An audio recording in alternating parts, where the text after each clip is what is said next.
It's undeniable that there is a lot of disillusionment surrounding Zionism and narratives put forward by Israel. Israel is just going after Hamas in response to a horrible terrorist attack it was at the receiving end of. Is that why there are tens of thousands officially reported dead women and children and men who had nothing to do with what happened on October 7th, nor did they have anything to do with Hamas? Israel will cease the bloodshed when Hamas agrees to release all hostages. They have, more than once. Under the condition that Israel agrees to a ceasefire that it doesn't want to agree to because it is far more interested in continuing mass bloodshed than it is with the release of whatever hostages are left. But what I want to focus on is the Israel is defending itself narrative. Defending yourself usually entails that you're up against a much bigger and more threatening opponent, which is what Israel usually likes to paint Hamas as. Meanwhile, the death toll in Israel on October 7th is around 1,200,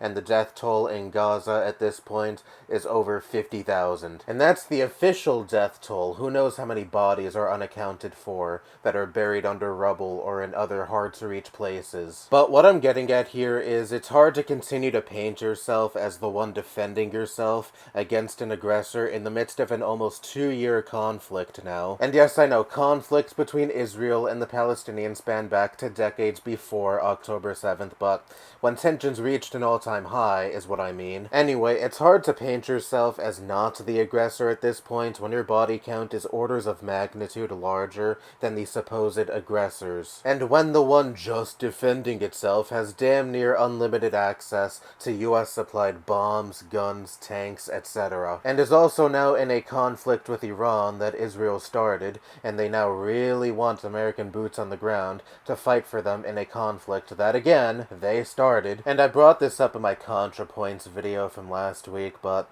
there are no shortage of horrific videos and photos showcasing people of all ages in Gaza, either dead or with blown off limbs, and other extremely graphic content of the sort showcasing the reality of what people in Gaza have to experience on a day-to-day basis that have been making the rounds on social media these last nearly 2 years at this point. Anyone in their right mind would intake all of this information and begin thinking, maybe Israel isn't as innocent in this conflict as it likes to portray itself. Taxes from US citizens are funding this atrocity as it is our bombs and weapons being deployed over to Israel. And it doesn't help that if you even suggest that Israel doesn't have the right to indiscriminately bomb and gun down innocent civilians, you're labeled an anti-Semite. I think the real anti-Semitic position is the belief that mass slaughter of Palestinian people is somehow intrinsic to the identity of every Jewish person, or that you're not a real Jew, or you're anti-Semitic supposedly for not swearing fealty to an apartheid state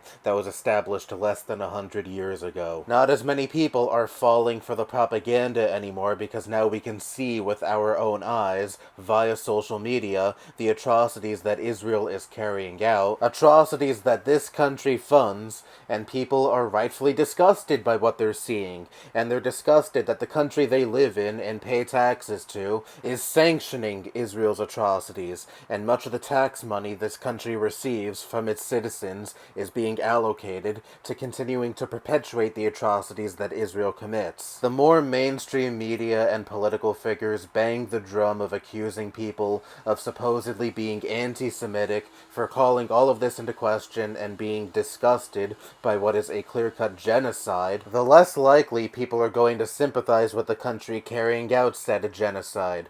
We can see clear as day the horror that people in Gaza go through on a day-to-day basis, and the mainstream narrative in response to people being justifiably disgusted by what they're seeing is, shh, don't call that into question or else you're anti-Semitic, and this is just Israel having a right to defend itself, and this continual effort to silence and shun any and all outrage towards the Israeli government only creates disillusionment surrounding not only Zionist talking points and and propaganda, but also the subject of anti-Semitism. By conflating anti-Zionism and anti-Semitism, you're only muddying the waters between the two, and that's exactly what the goal is. Much of the mainstream media and our politicians are bought out by AIPAC or other interest groups that have ties to Israel, and so these people and entities push rhetoric that makes it seem like if you don't like and criticize Israel, then you're an anti-Semite, and they hope that it creates the effect among the general public of, well, I don't want to be seen as an anti-Semite for criticizing Israel, so I'll keep my mouth shut regarding this subject,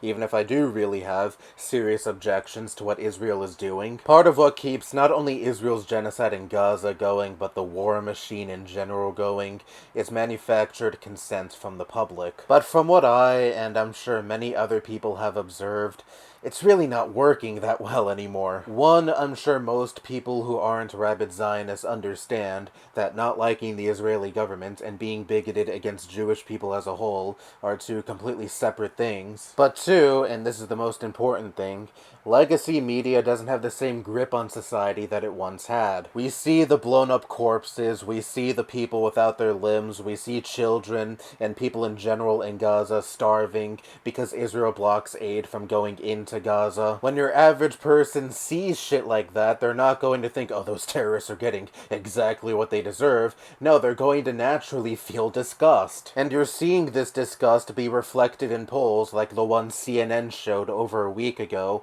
where most Democrats at this point sympathize more with Palestinians than they do with Israel. Zoran Mamdani, throughout the mayoral primary, was smeared as an anti-Semite, and because he's a brown Muslim man who was born in Uganda, he was portrayed as this scary brown Muslim man from a foreign country who sympathizes with terrorists and hates Jewish people. And yet he ended up receiving the most votes in NYC's history when it comes to the mayoral primary. And he never once walked back his criticisms of Israel or his support of Palestinians. Obviously, I don't think this issue single-handedly won him the primary, nor do I think your average Democrat who sympathizes more with Palestinians is a far leftist chanting things like globalize the Intifada, but this is still indicative of a turning of the tides. These are by and large normal people who are witnessing what Israel is doing in Gaza and are upset by what they're seeing, and yet they're being told by their media and their politicians that it's somehow anti-Semitic